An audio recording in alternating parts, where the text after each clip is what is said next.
안녕하세요. 기구한 인생을 살게 된 40대 남자입니다. 대부분의 사람들은 평범한 인생의 단계를 밟으며 살아가죠. 평범한 부모님 아래에서 평범하게 태어나고 자라 인생의 동반자를 만나 아이를 낳고 기르며 살아가는 아주 자연스러운 단계 말입니다. 하지만 전 평범한 듯 하면서도 무엇 하나 결코 순탄한 법이 없던 인생을 살아왔습니다. 그중 2년 전 제게 일어났던 사건에 대해서 친구들과 지인들 그 누구에게도 차마 털어놓지 못했어요. 앞으로도 저는 쭉 그 비밀을 제 가슴 속에만 품고 살아갈 생각이고요. 그래도 딱 한 번 누군가에겐 제 이야기를 털어놓고 싶어 떨리는 마음을 무릅쓰고 이렇게 사연을 보내게 되었습니다. 저는 서울의 한 철물점집 외동아들로 태어났어요. 저를 낳은 후 건강이 급속도로 나빠진 엄마는 끝내 건강을 회복하지 못하고 제 나이 7살에 그만 세상을 떠나시고 말았죠. 아버지는 장사를 하셨어야 했기에 전 시골에서 올라온 할머니의 손에 맡겨졌습니다. 저는 엄마가 보고 싶어서 매일 밤마다 울었어요. 그리고 아버지는 그런 저를 위해 제 나이 12살에 새엄마를 집으로 데려오셨죠. 그날 그렇게 전 두 번째 엄마를 가지게 되었습니다. 아버지에게 듣기로 엄마 또한 재혼이라고 하시더군요. 전 남편과의 사이에서 아이는 없었고요. 처음엔 조금 어색했지만 이내 엄마라는 말은 제 입에 찰싹 달라붙어 떨어질 줄을 몰랐습니다. 오래도록 그리워했던 엄마라는 존재가 너무 좋아서 저는 시도 때도 없이 엄마를 불러댔거든요. 엄마, 뭐 하세요? 엄마 저녁밥 하지. 저도 도와드릴게요. 저도 엄마랑 같이 하고 싶어요. 동욱이 네가? 그래, 그럼 식탁에서 콩나물 좀 다듬어 줄래? 어떻게 하는 거냐면, 저 엄마, 이번에 저 학교 운동회 하는데 와주실 수 있어요? 다른 애들한테 올해는 우리 엄마도 올 거라고 제가 자랑을 다 해놔서. 운동회라고? 우리 아들 보러 이 엄마가 당연히 가야지. 우리 동욱이 무슨 김밥 좋아해? 엄마가 도시락 싸가지고 우리 아들 응원하러 갈게. 이곳 사연들을 들어보면 참 나쁜 계모들이 즐비하던데 저희 엄마는 그렇지 않았습니다. 오히려 정반대였죠. 귀찮을 법도 했건만 엄마는 오히려 절 친아들처럼 아끼고 보살펴 주셨거든요. 하루하루가 행복했어요. 엄마를 얻은 제겐 세상 그 무엇도 두려울 것이 없었죠. 아버진 저를 끔찍이 아껴주는 엄마를 보며 무척이나 고마워하셨습니다. 저는 날이 갈수록 눈에 띄게 밝아졌고 할머니 또한 엄마를 귀한 딸처럼 아끼셨어요. 그리고 할머니는 마치 해야 할 숙제를 끝낸 듯 엄마가 집에 온 지 2년 만에 조용히 숨을 거두셨죠. 마지막까지 그토록 아끼시던 엄마의 손을 잡은 채로 말입니다. 엄마는 저를 마냥 오냐오냐 키우진 않으셨습니다. 한창 사춘기가 왔던 전 중학교 3학년 시절 나쁜 친구들을 따라 잠시 방황을 했던 적이 있어요. 친구들을 괴롭히진 않았지만 겉멋이 들어 노는 친구들을 따라 호기심에 술을 마시고 담배를 피웠죠. 그러다 한 번은 엄마에게 제대로 걸리고 만 겁니다. 그때 전 엄마에게 처음으로 매타작을 당해봤어요. 이놈의 자식아! 아! 어, 엄마, 아파요. 엄마는 제 등짝을 마구 후려치셨습니다. 그리곤 손이 퉁퉁 부은 채 화난 표정으로 앉은 엄마 앞에 무릎을 꿇고 연신 죄송하다고 잘못을 빌었죠. 엄마는 엄한 목소리로 제게 이렇게 말씀하셨어요. 동우가 왜 네 스스로 시간과 정성을 들여서 네 인생을 망치는 경험을 하니? 네가 잘못되면 그건 너뿐만이 아니라 네 아버지와 이 엄마의 가슴 또한 갈기갈기 찢어질 거다. 난 목숨보다 소중한 내 아들이 잘못된 길을 가는 걸 막기 위해서라면 얼마든지 회초리를 들 수 있어. 친구들하고 어울리는 거 좋지.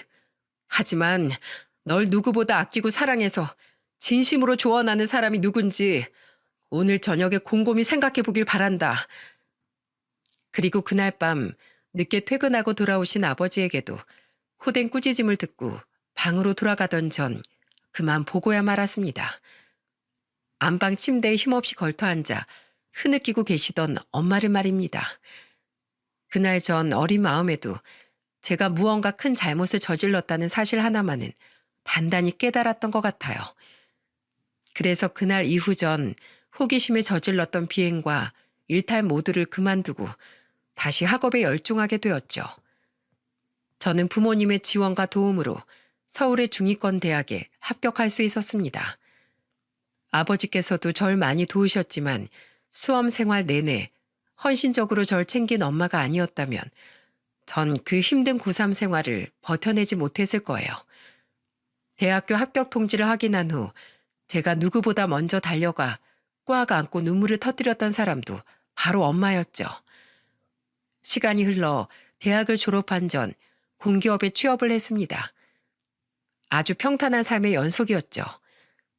저는 대학 친구가 주선한 소개팅으로 만난 아내와 결혼해도 꼴이 날 수 있었어요. 직장인이었던 아내는 활기차고 착한 사람이었습니다. 아내의 모습을 가만히 보고 있노라면 어찌나 사람이 반짝반짝 빛나던지 전 아내를 보며 항상 제게 과분한 여자라고 생각했어요.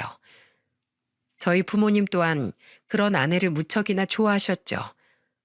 특히 엄마는 제가 아내와 본가에 갈 때면 항상 아내를 백년 손님 대하듯 귀하게 대해주시더라고요. 네 시할머니도 며느리였던 날 아주 귀하게 대해주셨지. 세아가 널 보니 수많은 과거의 기억이 떠오르는구나. 네, 네 손에 앞으로도 우리 집에선 물 한 방울 묻히지 않을 테니 모쪼록 자주 놀러 오렴. 목사님이었던 장인어른과 교회 전도사로 일하셨던 장모님 또한 절 친아들처럼 아껴주셨습니다. 평온한 결혼 생활 속에서 저와 아내는 귀여운 딸도 한 명 낳았어요. 아내 또한 처가댁의 외동딸이었던지라 양가에선 첫 손주의 탄생을 무척이나 기뻐하셨죠. 하지만 우리의 행복은 그리 오래 가지 못했어요. 딸아이가 돌도 되기 전 아내는 그만 난소암 사기 판정을 받고 말았거든요. 아내는 양가 식구들의 간절한 기도 속에서 수술을 받고 항암 치료를 받으며 투병 생활을 이어갔지만 결국 채 2년이라는 시간을 넘기지 못하고 세상을 떠나버렸죠. 고작 우리 딸의 나이 3살의 말입니다. 슬픔을 딛고 혼자 딸을 키워내야 했던 전 엄마의 권유로 부모님의 집에 다시 들어가게 되었습니다. 엄마는 직장 생활을 하는 저를 위해 우리 딸을 돌봐주셨고 다행히 7살이었던 저보다도 더 어린 나이에 엄마를 잃은 딸은 엄마의 존재를 기억하지 못했습니다. 딸은 초등학교에 들어가기 전까지 저희 엄마인 할머니의 지극정성으로 인해 엄마의 빈자리를 느끼지 못하고 밝게 자랐죠. 저는 아내가 세상을 떠난 후 자주는 아니어도 처부모님의 생신과 명절엔 딸을 데리고 항상 두 분을 찾아뵈었어요. 하지만 아내가 떠난 지 3년 뒤 장인어른은 조용히 저를 불러 이렇게 말씀하시더군요. 이쯤 하면 됐네, 강서방. 이제 그만 오게. 자네가 계속 우릴 찾아오면 자네만 더 힘들어. 우리 또한 우리 딸아이 생각이 나서 고통스럽긴 마찬가지고 서로의 평안한 삶을 위해 더는 서로 보지 않는 것이 나아. 우리 하영이만 모쪼록 행복하게 잘 키워주게. 그리고 자넨 아직 젊으니 우리 딸을 잊고 앞으로 새 인생 살아. 저는 엉엉 울며 장인어른께 이러시지 말라고 빌었지만 장인어른은 가슴 아픈 표정을 지으면서도 단호하게 절 밀어내시더군요. 장모님 또한 장인어른 곁에서 펑펑 울며 저에게 작별 인사를 고하셨죠. 그렇게 그날 이후 전 더 이상 두 분을 뵙지 못했습니다. 몇 번 더 두 분께 연락을 드렸지만 두 분은 더는 제 연락을 받지 않으셨어요. 너무 힘들었지만 저는 엄마의 끝없는 응원과 지지로 결국 다시 일어설 수 있었습니다. 그렇게 아내가 세상을 떠난 지 약 7년이라는 시간이 흘렀어요. 딸이 초등학교 3학년이었던 어느 날 엄마는 저를 불러 이런 말씀을 하시더군요. 동우가 넌 재혼할 생각 없니? 하영이가 초등학교에 들어가고 나서 부쩍 엄마의 빈자리를 많이 느끼는 것 같더구나. 아무래도 집에서만 있을 때하고는 다르게 주위 친구들이 사는 모습이 눈에 들어올 테니까. 저는 최근 몇 년간 왜 자신만 엄마가 없냐고 울먹이던 딸의 모습을 떠올렸습니다. 제가 쓰게 웃자 엄마는 말을 이으셨어요. 동우가 너도 알잖니. 엄마의 빈자리가 그 나이 때 애들에게 얼마나 크게 느껴지는지, 엄마라는 존재가 아이에게 얼마나 필요한지 말이야. 그러니까 하영이를 위해서라도 재혼에 대해 진지하게 한번 생각해봐. 이 엄마 주변에 아직 시집 안 간 딸을 둔 지인이 하나 있어.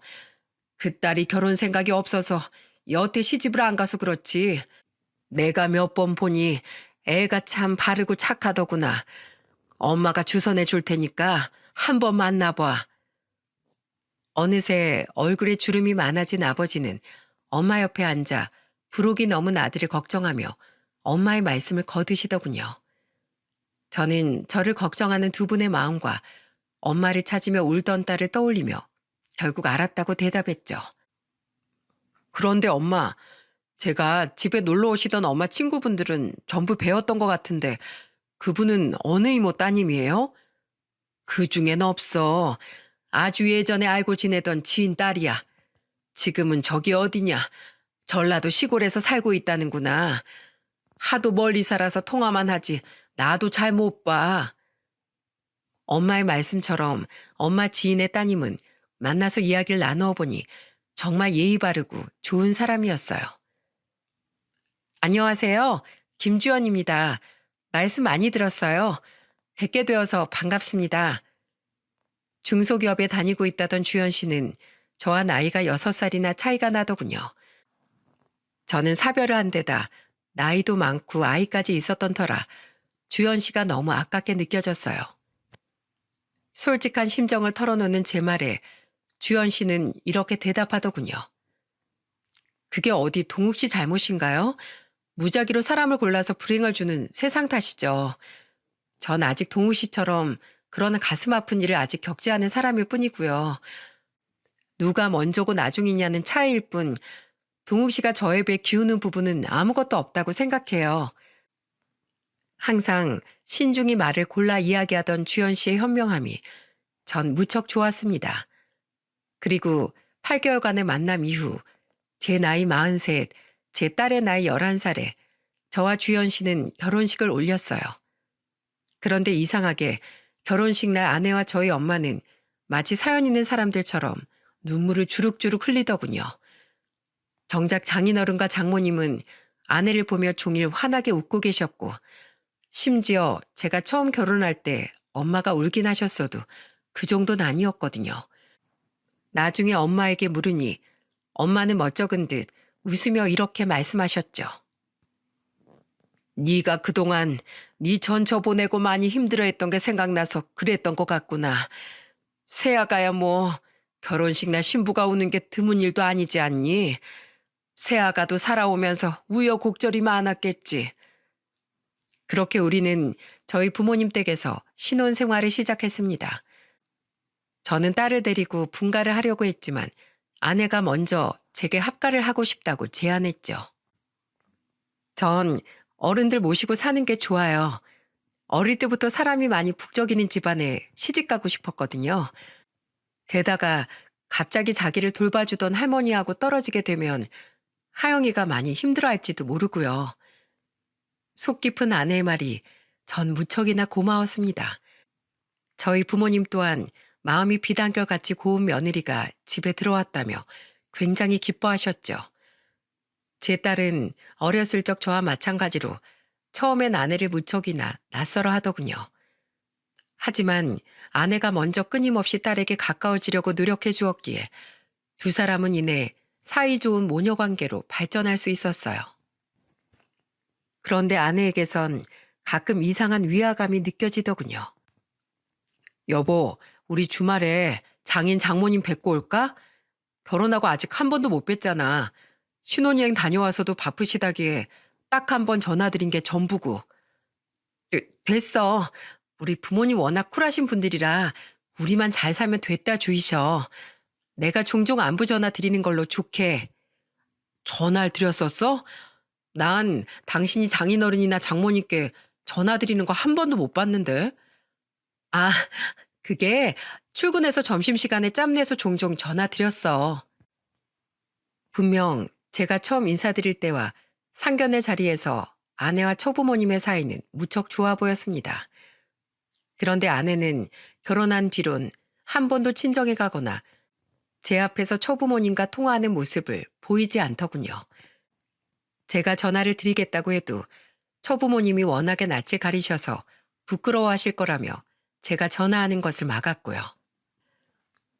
의아함이 들긴 했지만 아내에게도 무언가 사정이 있겠거니 싶어 전 기다리기로 했습니다. 세상에 사연 없는 사람은 없으니까요. 언젠가 때가 되면 어련히 말해주겠거니 싶었죠. 그런데 제가 결혼한 지 5개월쯤 지난 어느 주말, 다시 11살이었던 딸이 제게 이상한 말을 하더라고요. 아빠, 엄마랑 할머니 좀 이상해. 뭐? 엄마랑 할머니가 왜? 딸의 뜬금없는 말에 전 의아하게 물었습니다. 당시 집에는 저와 딸밖에 없었어요. 만난 지 얼마 안 되었는데도 마치 친모녀처럼 사이가 좋았던 엄마 아내는 영화를 보러 간다며 집을 나섰고 아버진 일이 있다며 토요일임에도 불구하고 철물점에 나가셨거든요. 딸은 순진무구한 표정으로 제게 말했죠. 할머니는 아빠 엄마잖아. 그치? 근데 엄마도 자꾸 할머니한테 엄마라고 불러. 할머니도 그냥 쥐어나 이러시고. 근데 아빠랑 할아버지가 같이 있을 때면 다시 어머님, 어머마 서로 이렇게 부른다? 그리고 저번엔 내가 방에 있을 때 몰래 봤는데 엄마가 할머니한테 안겨서 엄마 엄마 하면서 울고 있던데? 할머니도 엄마한테 막 미안하다면서 울고. 난 엄마랑 할머니가 우니까 괜히 무섭고 슬퍼서 방에서 못 나갔어.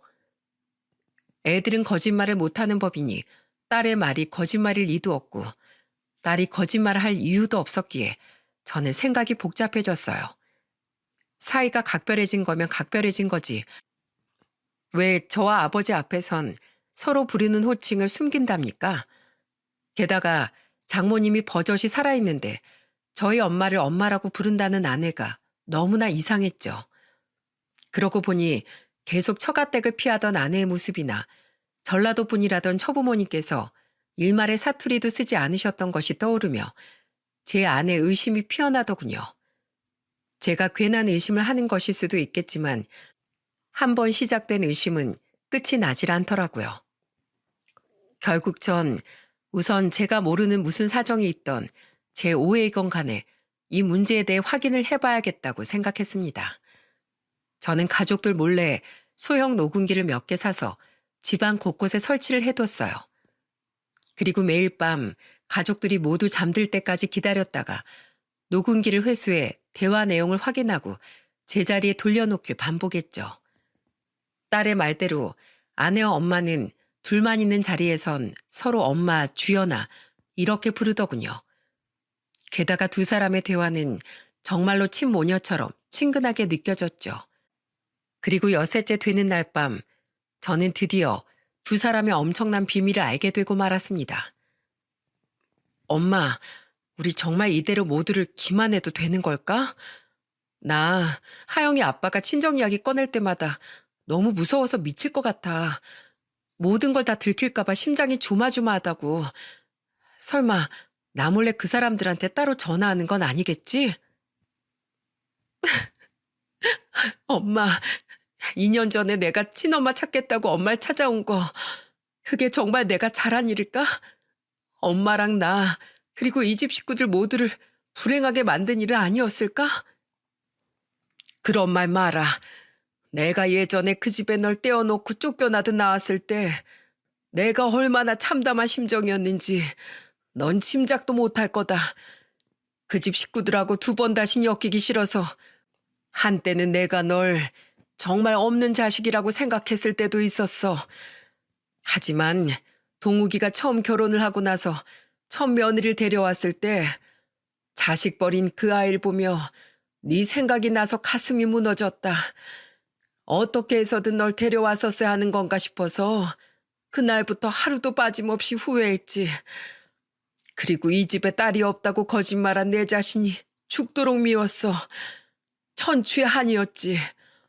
던 너를 찾을 수조차 없었으니까. 그런 네가 네 발로 내 앞에 나타났을 때 정말 신이 있다면 그 신의 발등에 입이라도 맞추고 싶었어. 넌 세상에 단 하나뿐인 내 핏줄이야. 난 두 번 다시 널 잃을 수 없다. 세상 그 누가 손가락질을 한다 한들 말이야. 너무 놀라서 제 손이 벌벌 떨리더군요. 지금 제가 들은 내용이 맞는지 믿기지가 않아 저는 녹음본을 두 번, 세 번을 다시 돌려들었습니다. 그때가 돼서야 비로소 현실이 받아들여지더군요. 처음부터 모두 거짓이었던 거예요. 아내는 존재하지도 않았던 엄마 지인의 딸이 아니라 오래전 엄마가 전 남편과의 사이에서 낳은 친딸이었던 겁니다. 제가 새 처부모님이라고 철석같이 믿고 있던 그 사람들은 저희 엄마가 치밀하게 돈으로 고용해 준비해 두었던 연기자들이었던 거죠. 미칠 것 같았습니다. 아무리 생각해도 이해가 되지 않았어요. 그토록 절 진심으로 아껴주었던 엄마가 그것도 자신의 친딸과 왜 이런 끔찍한 일을 저지른 건지 말입니다. 저희 집안엔 뜯을 만한 큰 재산이 있던 것도 아니고 아내가 저와 결혼해봤자 크게 득볼 일도 없었는데요. 나 몰래 사망보험이라도 들어뒀나? 아니면 우리 아버지 사망보험을? 그럼 그동안 엄마의 모든 행동들은 전부 거짓이었나? 그 기나긴 세월 모두?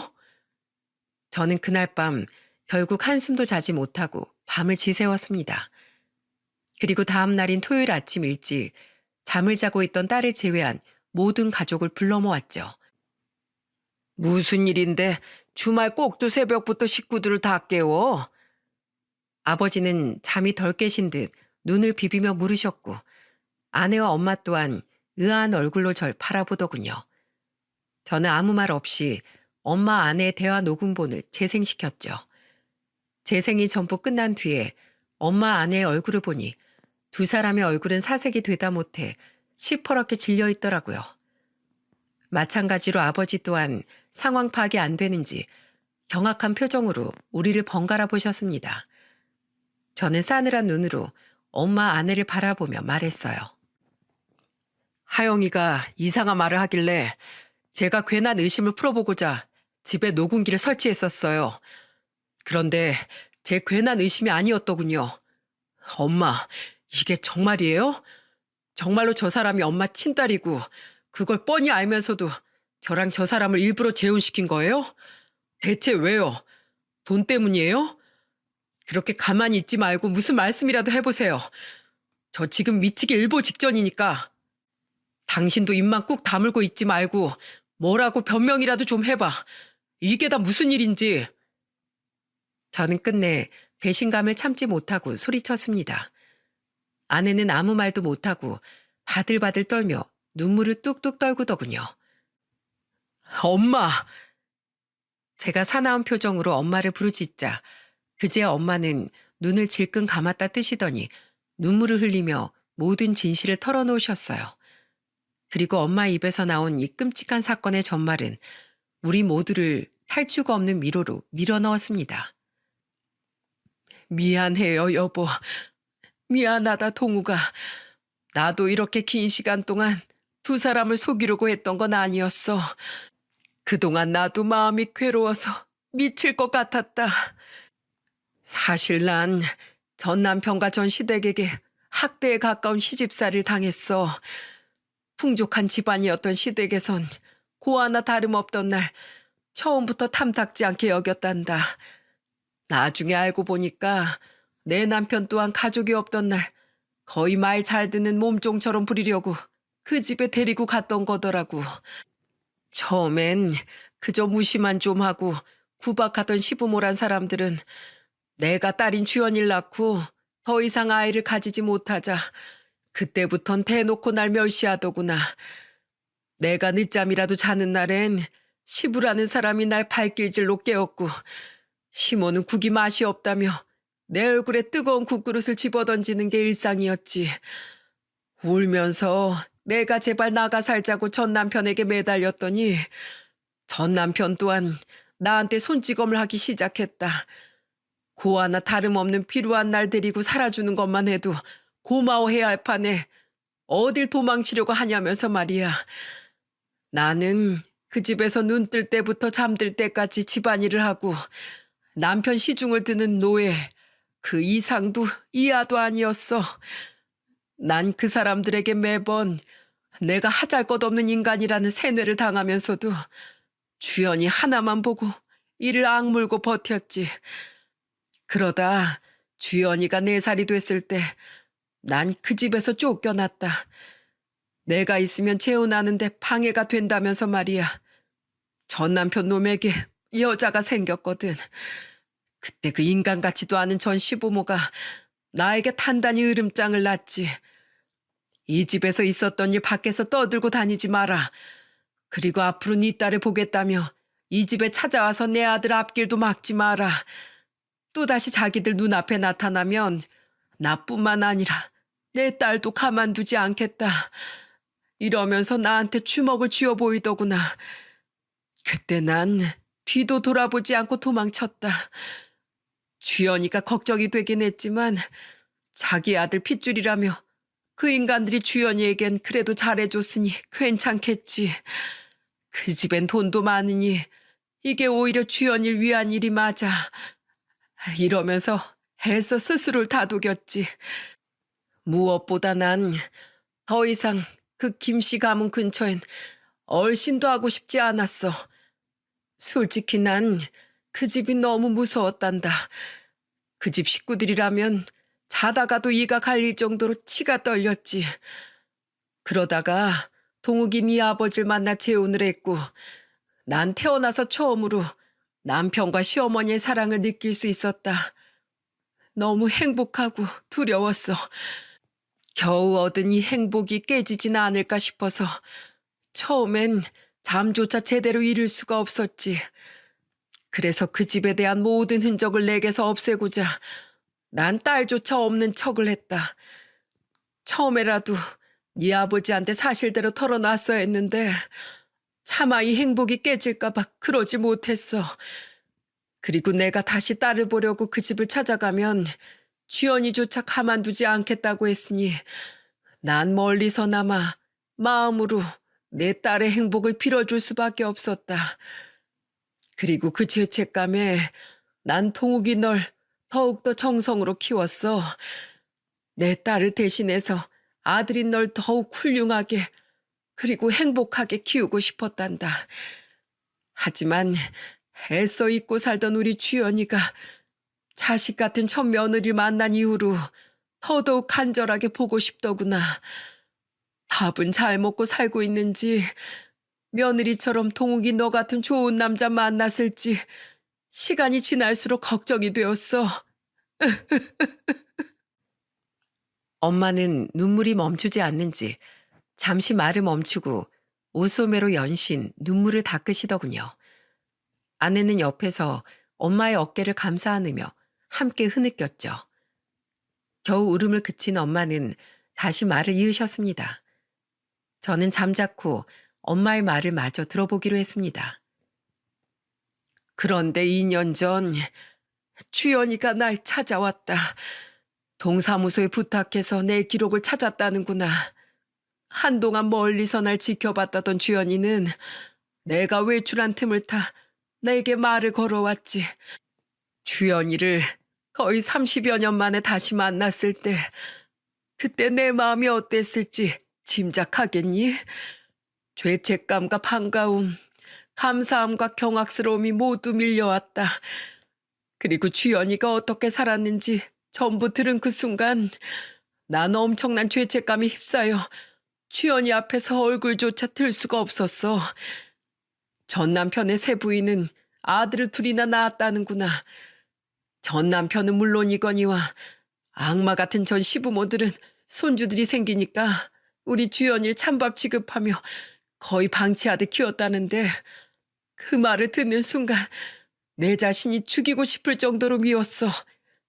어린 내 딸이 멸시를 받으며 울고 있던 그때 엄마인 난 희낙낙대며 행복해하고 있었다는 사실이 정말 죽고 싶을 만큼 절망스러웠지. 그들은 내가 주연이를 버리고 도망친 거라고 끊임없이 주연이에게 말했다는구나.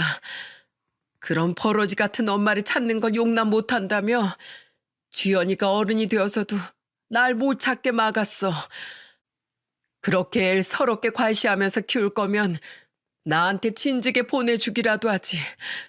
정말 어떻게 인두겁을 쓰고 애한테 그런 짓을 할 수 있니? 때문에 평생 날 원망하며 살던 주연인 전 시부모란 인간들과 전 남편이 모두 세상을 떠난 뒤에 비로소 날 찾아왔던 거다. 정말로 그들의 말처럼 내가 자신을 버리고 떠난 건지, 왜 자신을 버린 건지 꼭 날 찾아와서 묻고 싶었대. 그리곤 혹시 나도 자신처럼 죽은 전 시부모와 전 남편에게 쫓겨난 건 아닌지, 그래서 어쩔 수 없이 자신을 두고 떠난 건지 꼭 확인하고 싶었다더구나. 주연이 내게 물으며 펑펑 울었어. 자신은 끝없이 날 그리워했다면서 말이야. 난 주연이한테 그 집에서 내가 당했던 일들, 그리고 그들이 2번 다시 주연이 앞에 나타나지 말라며 으름장을 놨던 일들 모두를 털어놨다. 그제야 30년간 우리 두 모녀 사이에 있던 모든 오해가 풀린 거야. 그리고 펑펑 울며 주연이 앞에서 다짐했지. 2번 다시 널 혼자 두지 않겠다. 그동안 그 불행 속에 주연이 널 던져놓았던 죄에 대한 속죄를 내가 어떻게든 하겠다고 말이야. 그런데 주연이를 내 곁에 데려오려니 이미 너무 오랜 시간 동안 너와 네 아버지에게 딸이 없다고 거짓말을 해왔던 터라 방법이 없더구나. 그래서 한동안 가족들 몰래 주연이를 만나며 챙겨줬는데 자꾸만 엄마로서 딸 곁에 있고 싶다는 욕심이 들었어. 해서 급한 마음에 그만 내가 해서는 안 될 일을 너와 네 아버지에게 저지르고 말았다. 어차피 법적으로 남남이니 문제가 없을 거라고 생각했어. 그런데 내가 그래서는 안 되는 거였다. 내 생각이 짧았어. 늦게라도 너와 네 아버지에게 솔직하게 전부 털어놓고 주연이를 내 딸이라고 밝힌 후에 그때 집에 데려오든 했어야 했던 거야. 전부 다 내 탓이다. 우리 주연인 계속 싫다고 했지만 내가 억지로 밀어붙인 거야. 그러니 제발 우리 불쌍한 주연이를 탓하지 말고 모든 원망의 화살은 내게로 돌려다오. 정말 미안하다. 내가 이기적인 마음에 너무 끔찍한 일을 저질러 버려서 결국 이렇게 모두에게 고통을 안겨주게 되었구나. 여보, 미안해요. 아니에요. 저도 엄마 곁에 있고 싶은 마음에 잘못된 걸 알면서도 엄마와 함께 그런 끔찍한 일을 꾸몄어요. 30년 동안 그 집에서 못 불렀던 엄마라는 이름, 이제라도 엄마 곁에서 마음껏 부르며 살고 싶어서 욕심부렸어요. 엄마 혼자의 잘못이 아니에요. 제가 엄마 앞에 나타나지만 않았어도 이런 일이 생기지 않았을 거예요. 여보, 아버님, 정말 죄송합니다. 엄마는 소파에서 내려와 무릎을 꿇고 오열하더군요. 아내는 함께 엄마의 옆에 무릎을 꿇고 흐느끼고 있었죠. 너무 처절한 사연에 저는 그 2사람에게 비난을 퍼부을 수도, 그렇다고 위로를 건넬 수도 없었습니다. 그런 아픈 사연이 있었기에 2사람은 결혼식장에서 그토록 서글프게 울었던 거였어요. 저는 참담한 마음을 누르지 못하고 눈을 질끈 감으며 눈물만 흘렸습니다. 한참 동안 엄마 아내를 내려다보던 아버지는 테이블에 놓인 담뱃갑을 쥐어들고는 떨리는 걸음으로 베란다로 향하시더군요. 저는 그들을 내버려 두고 방으로 들어와 한참 동안 얼굴을 감싸고 절규했습니다. 이 걷잡을 수 없는 상황을 도대체 어떻게 풀어나가야 하는지 알 수가 없었어요. 2사람을 당장 이 집에서 쫓아낼 수도, 그렇다고 모든 걸 감사 않을 수도 없었죠. 세상 그 어떤 것보다 더한 막장이 제 인생에 일어났다는 사실이 믿기지가 않았어요. 그 뒤 아버지는 간단한 짐을 싸들고는 집을 나가셨습니다. 남해로 내려가 한동안 낚시를 하며 생각을 정리하고 싶다는 말만 남긴 채로 말이죠. 저 또한 차마 아내와 엄마의 눈을 똑바로 마주할 수가 없더라고요. 그들을 볼 때마다 배신감과 연민이 동시에 밀려왔거든요. 아내와 엄마는 애써 딸에게는 평소 같은 행동을 보였지만 이후엔 안방에서 쥐죽은 듯이 생활하더군요. 마치 처벌을 기다리는 죄인처럼 말입니다. 아버지가 남해로 떠난 지 일주일 정도 지난 날, 아버지는 제게 전화를 거셨어요. 아버지는 오랜 고민 끝에 결국 결정을 내린 모양이시더군요. 동우가 어머니랑 네 엄만 어찌 지내고 있냐? 하영인 잘 있고? 두 사람은 그냥 안방에서 숨소리도 들리지 않을 정도로 조용히 지내고 있어요. 가끔 제게 무슨 말 하고 싶어 보이긴 하는데 그냥 전 외면하고 있고요. 아직 두 사람에게 무슨 말을 해야 하는지 도통 모르겠어서요.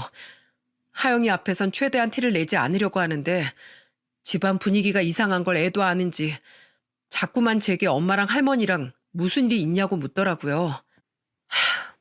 애한텐 또 어떻게 이야기해야 하는지 정말 미치겠어요, 아버지. 왜 우리한테 이런 일이 생긴 거죠? 아버지는 제 말에 한숨을 푹 내쉬더니 저에게 이런 말씀을 하셨습니다. 그리고 아버지의 말은 저에게 더욱 큰 고민을 안겨주었죠. 동우가 너만 괜찮다면 난 너희 엄마랑 하영 어멈 한 번만 용서해 주려고 한다.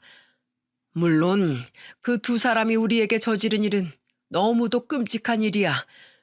나도 처음 며칠 동안은 당장 그 둘을 집에서 쫓아내려고 마음먹었어. 하지만 동우가 너도 알지 않니? 적어도 네 엄만 널 진심으로 사랑한다는 사실을 말이다. 적어도 난 네 엄마가 널 친자식에 버금가는 아니 그 이상의 애정으로 널 키웠다는 것만은 잘 알고 있어. 네 엄마가 자기 딸에게 못 준 애정을 대신 너에게 줬다고 한들 널 진심으로 자식으로 생각하지 않았으면 절대 너에게 그렇게 헌신하지 못했을 거다. 네 엄마가 아니었으면 네가 지금처럼 이렇게 훌륭하게 자라지도 못했을 거야. 그거 하나만은 내가 장담한다. 네 엄마가 홀로 괴로워하면서도 가족에게 최선을 다했던 30년이라는 세월을 잊지 말자. 더군다나 하영 어멈도 너와 하영이 그리고 나한테까지 정말 끔찍이 잘하지 않았니? 딱 봐도 느껴지더구나. 가족에 대한 애정이 정말 많이 굶주렸던 아이라는 게 말이야. 그래서 어멈이 자기 친정에 가지 않으려는 것도 아무 말 안 하고 그냥 지켜만 봤던 거다. 겉보기엔 좋은 사람들처럼 보였어도 자기 자식에게 모자란 애정을 주었을 거라고 내 짐작했었지. 결국 그 두 사람 모두 가짜였지만 말이야. 동우가, 넌 내 말을 어떻게 생각하니? 너에겐 내 강요하지 않으마. 이건 나보다 너한테 더 중요한 문제니 말이다. 난 내일 아침에 첫 차 타고 올라갈 생각이다. 그때 우리 다시 이야기하자꾸나. 아버지가 통화를 끝낸 전 머리를 감싸고 한참을 고민했습니다.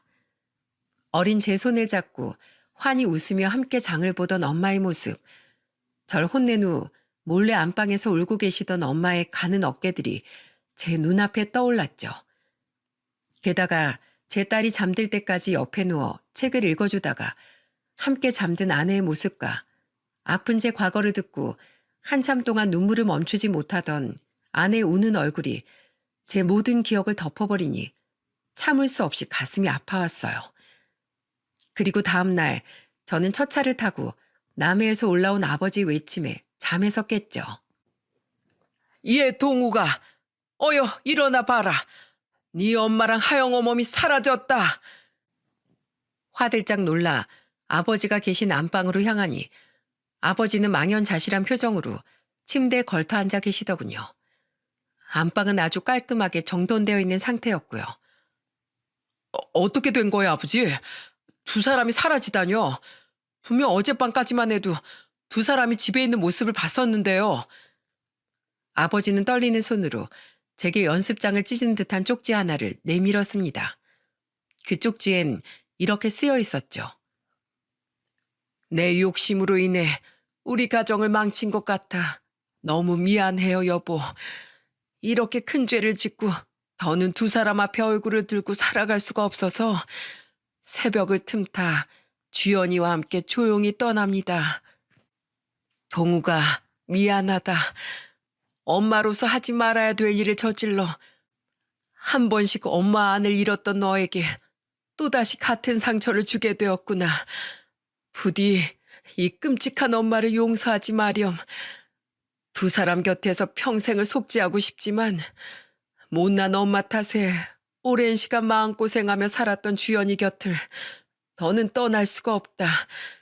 하지만 동우가 30년이 넘는 세월 동안 난 진심으로 네 엄마로 살 수 있어서 행복했단다. 그러니 아들아, 이 엄마를 원망하며 앞으로의 네 삶을 낭비하지 말아라. 이 엄만 그럴 가치도 없는 사람이니 나로 인해 원망에 사로잡혀 네 인생을 절대로 망치면 안 된다. 동우가 이 못난 엄마는 있고 꼭 행복하렴. 어디에서든지 너와 하영이의 행복을 응원하마. 사랑한다. 여보, 우리 동욱이 잘 부탁해요. 미안해요. 그동안 고마웠어요. 엄마의 마지막 편지를 읽은 전 그만 그 자리에 무너지듯 주저앉았습니다. 그리곤 편지를 품에 안고 집이 떠나가라 통곡했죠. 이 편지에 꾹꾹 눌러담긴 30여 년 동안 절 사랑으로 키워준 엄마의 애정을 여실히 느낄 수 있었으니까요. 야반도주하듯 집을 떠나는 와중에도 마지막까지 제 걱정을 하던 엄마의 마음이 느껴져 가슴이 찢어지는 것 같았어요. 저와 아버지는 그 길로 곧장 두 사람을 찾아 나섰습니다. 저는 회사에 휴가를 내고 아버지는 가게 문을 닫고서 번갈아 가며 딸을 돌봤죠. 아내는 회사까지 그만두고 잠적을 했다더군요. 그리곤 하루에 30통이 넘는 부재중 전화를 엄마 아내에게 남겼어요. 하지만 두 사람은 끝내 아버지 전화도 저의 전화도 받지 않았고 저는 두 사람을 찾아다닌 지 일주일 후 마지막이라는 생각으로 간절함을 담아 엄마에게 문자를 남겼습니다. 엄마, 너무 보고 싶습니다. 제발 절 떠나지 마세요. 그리고 엄마는 저와 아버지가 두 사람을 찾다 못해 절망감에 지쳐갈 무렵 드디어 제게 전화를 주셨습니다. 집을 나가신 지 정확히 열흘 만이었죠. 동우가, 엄마 지금 어디세요? 제가 아버지랑 얼마나 찾아다녔는지 아세요? 제가 지금 당장 엄마 계신 곳으로 갈게요. 엄마는 강원도의 한 바닷가에서 아내와 함께 머물고 계셨더군요. 저는 아버지께 딸을 부탁하곤 곧장 강원도로 향했습니다. 두 사람은 약속된 장소에서 초조하게 서성이고 있었어요. 저는 그들을 보자마자 차에서 내려 두 사람에게 뛰어갔죠. 그리곤 어색하게 절 부르는 엄마 아내를 양팔로 부둥켜 안았습니다. 엄마, 여보.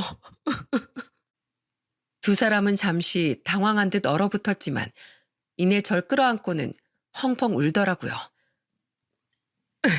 동우가, 이 엄마가 정말 미안하다. 여보. 저는 제가 품에 안지 않으면 두 사람이 또다시 제 눈앞에서 사라지진 않을까 두려워 목 놓아 울면서도 두 사람을 더 세게 끌어안았습니다. 그렇게 우리 세 사람은 눈물의 상봉식을 마친 후에 다 함께 서울의 집으로 돌아오게 되었죠. 집에서 두 사람을 초조하게 기다리던 아버지 또한 엄마를 끌어안으며 한참을 흐느끼시더군요.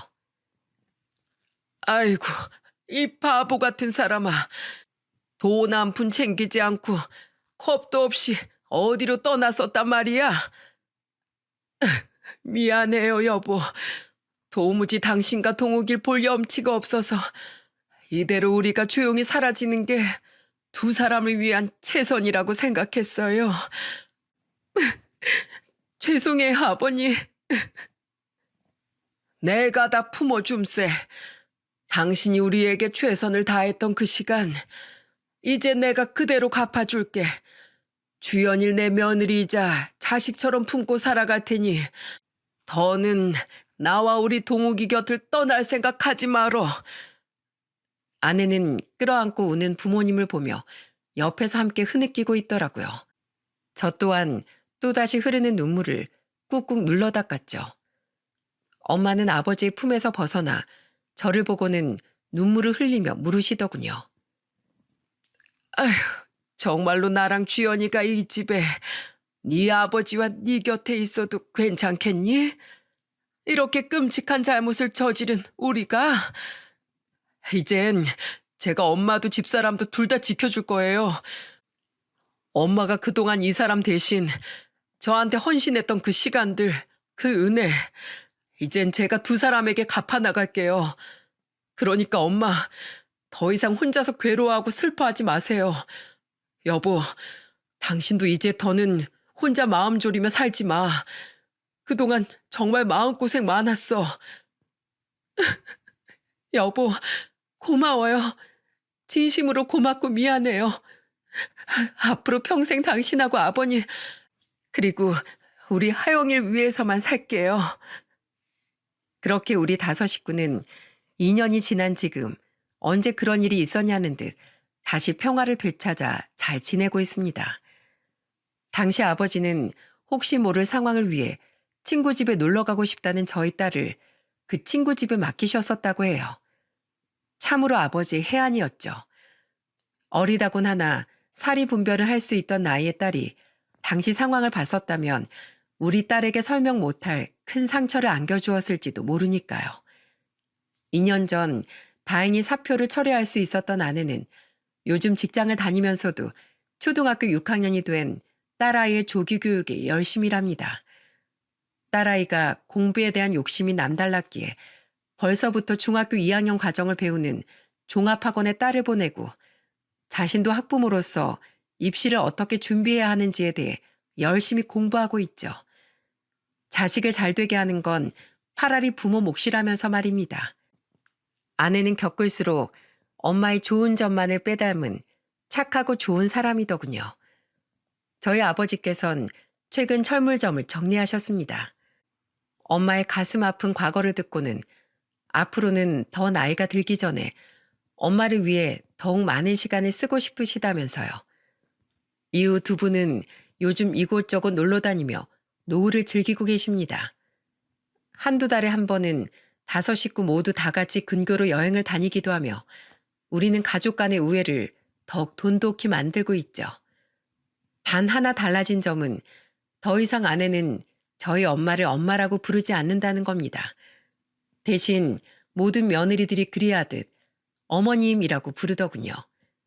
제가 그 이유를 물었더니 아내는 희미한 미소를 지으며 이렇게 말했습니다. 어머님도 엄마라는 뜻은 마찬가지니까 그걸로 만족하려고요. 내 욕심 때문에 하영이에게 더는 혼란을 주고 싶지 않아요. 하영이 엄마가 되려면 제가 가진 것 중 하나는 마땅히 포기할 줄 알아야죠. 제가 지금 누리고 있는 이 행복이 얼마나 과분하고 감사한 일인지 충분히 알고 있거니와 지금은 하영이 엄마로서의 내 삶이 더 중요해요.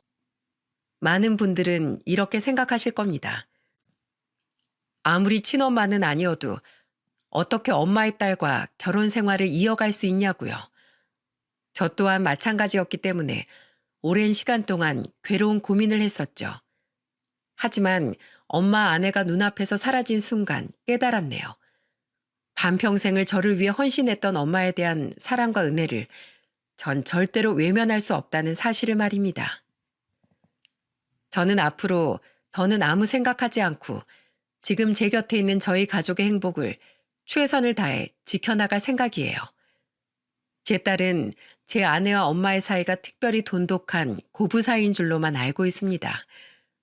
우리 가족은 딸을 위해서 딸뿐만 아니라 그 누구에게도 말하지 않고 이 기구한 비밀을 영원히 안고 살아갈 생각이죠. 아무에게도 할 수 없었던 긴 이야기를 이곳에서나마 털어놓으니 조금 가슴이 후련해지는 것 같기도, 한편으론 제가 안고 있는 이 비밀이 더욱 무겁게 느껴지기도 하네요. 하지만 여러분, 부디 저희를 손가락질하지 마시고 아주 조금만 너그럽게 마음을 써주셔서 어렵게 지킨 저희 가족의 행복을 빌어주시면 진심으로 감사하겠습니다. 마지막으로 이 사연에 등장한 이름들은 모두 만약을 위해 가명을 사용하였음을 양해 부탁드립니다.